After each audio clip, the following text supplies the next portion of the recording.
सांगली जिल्ह्याचे माननीय पोलीस अधीक्षक तुषार दोशी सर, ईश्वरपूर डिव्हिजनचे माननीय SDPO अरुण पाटील सर यांच्या मार्गदर्शनाखाली ईश्वरपूर वाहतूक शाखा यांच्या मार्फतीने ईश्वरपूर शहरामध्ये वाहतूक नियमांचं उल्लंघन करणाऱ्या वाहन चालकांवरती आम्ही कारवाई करत आहोत।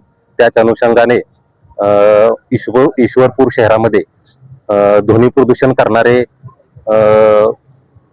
जे मॉडिफाईड सायलेन्सर आहेत, ज्याच्यामुळे रुग्ण, शाळेतील विद्यार्थी, इतर नागरिकांना ज्याचा त्रास होत होता, अशा भरपूर तक्रारी आमच्याकडे प्राप्त झाल्या। त्या अनुषंगाने आम्ही वरिष्ठ अधिकारी यांच्या मार्गदर्शनाखाली ज्या बुलेट चालकांनी त्यांचे सायलेन्सर मॉडिफाईड करून लावले होते, ज्यांच्यामुळे खूप त्रास होत होता, असे सर्व सायलेन्सर आम्ही बऱ्यापैकी काढून घेऊन त्याच्यावर रोलर फिरवून ते नष्ट केलेले आहेत।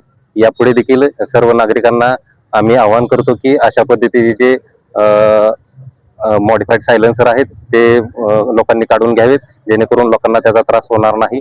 आमची कारवाई अशीच यापुढेही चालूच राहील। धन्यवाद।